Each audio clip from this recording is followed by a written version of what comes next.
I met him at a tiny coffee shop downtown. A kind with exposed brick and too many plants. He was reading a book I loved, and I couldn't resist commenting on it. That's how it started. An innocent conversation about literature. But almost immediately I sensed a friction I hadn't expected. He laughed at some of my opinions as if they were naive, and I bristled at his certainty. He had this way of speaking that made even small topics feel like debates.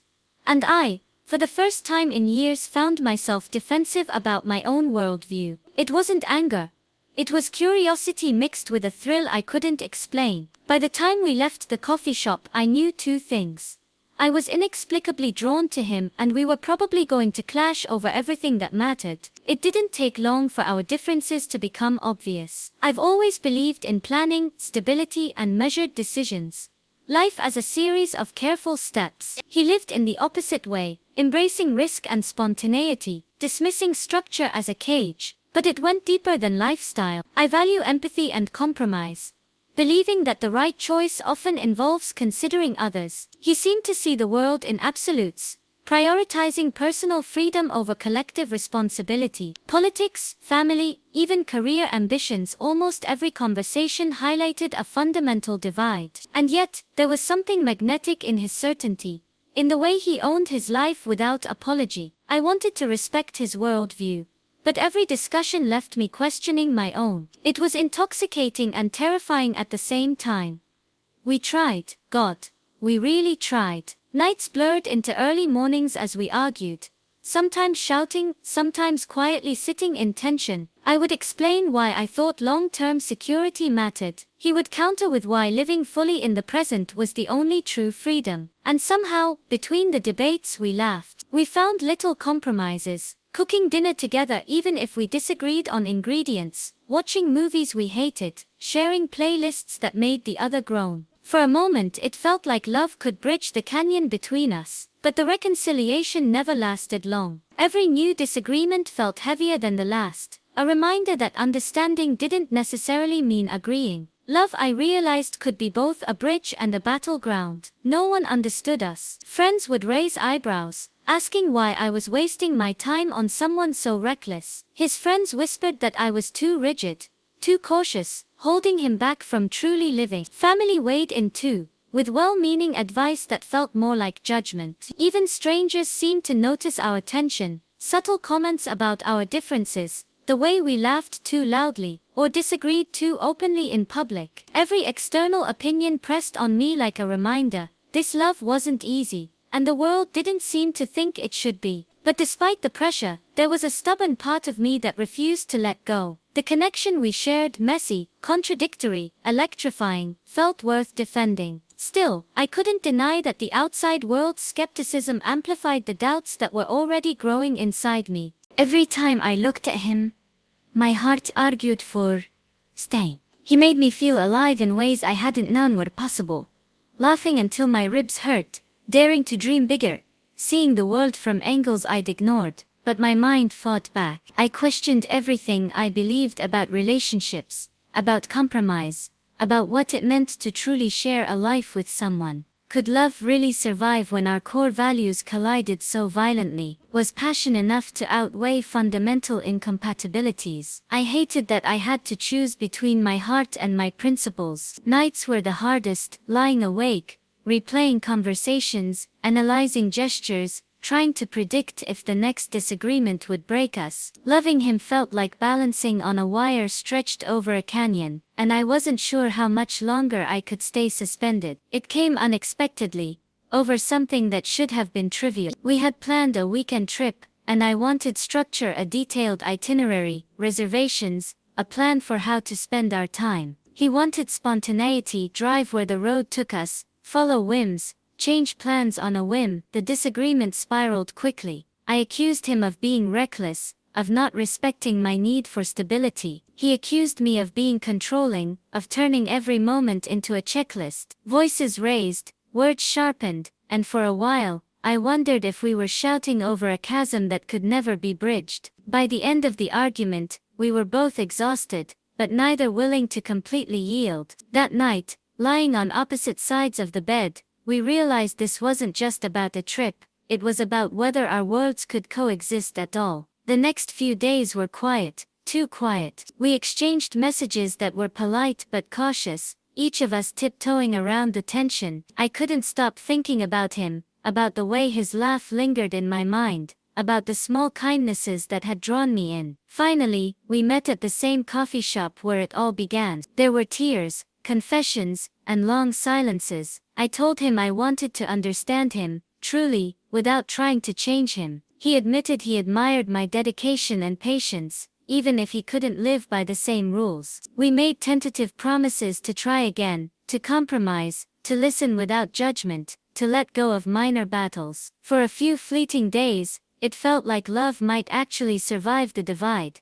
But deep down, I knew the fundamental differences hadn't vanished. They were just buried, waiting for the next test. It wasn't long before the tension returned. Small disagreements, once easy to laugh off, began to feel like cracks in a fragile foundation. Our friend's subtle judgments, comments about our mismatched priorities, echoed in my mind, and his family's quiet disapproval weighed on him. Every dinner, every outing, every shared moment carried an undercurrent of scrutiny. I caught myself measuring my words, softening my opinions, trying to prevent a fight. He did the same, bending his spontaneity, just enough to avoid conflict, but bending came at a cost. Our love was no longer just passionate, it was exhausting. I began to wonder if the strain from both inside and outside our relationship would eventually eclipse what had brought us together in the first place. The more time I spent with him, the heavier the conflict in my chest became. I loved him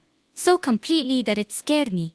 But I also feared losing myself. Every compromise I made felt like a small surrender of my principles, and every argument reminded me that our core values were not just different, they were often opposed. I began to question whether love was supposed to feel like this, a constant balancing act between desire and integrity. Could I remain true to who I was, and still stay with someone whose worldview challenged the very foundation of my beliefs? Sleepless nights became common, filled with scenarios of both staying and leaving. My heart whispered one thing, my conscience another. I realized that love, no matter how deep, might not be enough to reconcile the irreconcilable. It happened one evening at a friend's wedding. Everything should have been joyful, but the differences that we had been quietly managing erupted. I wanted to stick to the schedule, attend the ceremony on time, and respect the formalities. He wanted to wander, meet strangers, drink too much, and ignore the clock. Our disagreement became public,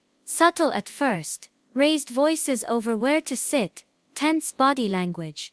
But soon friends noticed. Whispers started, and eyes followed us. I felt humiliation mingled with frustration, and for the first time, I realized that our private conflicts were no longer just ours. They affected everyone around us. That night, back at his apartment, the weight of it all crashed down. I asked the question I had been avoiding. Can we really do this? The question hung in the air like a guillotine, and neither of us had an immediate answer. We sat across from each other, the silence between us heavy and suffocating. I couldn't look at him without feeling the pull of love and the sting of doubt simultaneously. Finally I spoke. I don't know if we can keep doing this, I admitted, voice trembling. I love you, but it feels like every day we're on opposite sides of a line we can't cross. He listened, then exhaled slowly. I love you too, but I feel it. We're different in ways that matter, maybe more than we want to admit. For hours we dissected every compromise, every argument, every moment of joy and pain. We tried to imagine a future together, but the image was blurry, sometimes bright, sometimes impossibly dark. The conversation forced me to confront the truth I had been avoiding. Love might not be enough to bridge a fundamental divide. Tears streamed down my face as I realized the depth of what I was facing. Loving him meant risking my own sense of self, bending principles I had held for years. Letting go meant heartache, but maybe also freedom. He reached for my hand, and in that moment I felt everything, the warmth, the laughter, the spark that had drawn me in from the start. I wanted to stay so badly it hurt, but I also felt the weight of the fights, the exhaustion, the constant negotiation between desire and belief. It was the hardest decision I'd ever had to make, to cling to love and risk losing myself, or to release it and preserve who I was. My chest ached, my mind spun, but I knew I couldn't live forever in that tension. The answer had to come from somewhere deeper than longing. It had to come from clarity. I took a shaky breath and whispered the words I never thought I'd say. I think we need to step back. He looked at me with disbelief. Then understanding slowly softened his expression. You mean, break up? Yes, I admitted, tears still falling. Because I love you?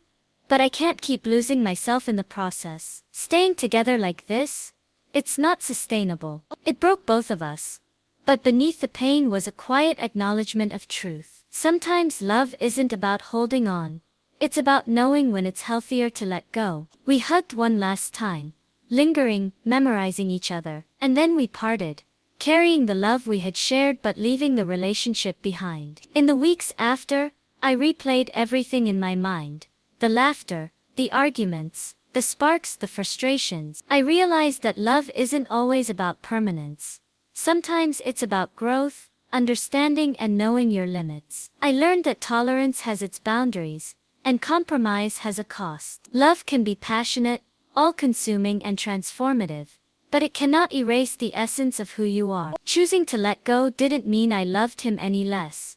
It meant I valued myself enough to honor my beliefs. I also recognized that not every connection is meant to last forever. Some are meant to teach us about the delicate balance between heart and mind, between desire and principle. And even in letting go, there was gratitude for the moments, for the lessons, for the love that had been real, if only fleeting. Looking back, I see now that love isn't always about fitting perfectly with someone else. It's about how two imperfect worlds collide, challenge, and sometimes illuminate each other. I don't regret loving him.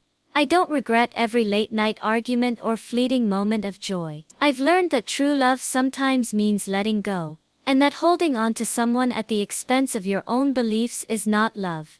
It's surrender. Compromise is essential, but it cannot demand the erasure of self. Now when I think of him, it's with warmth, not regret. Our paths diverged, but the lessons linger about courage, about boundaries, about the beauty and pain of loving someone whose world is different from your own. Love can be messy, complicated, and fleeting, and that doesn't make it any less real.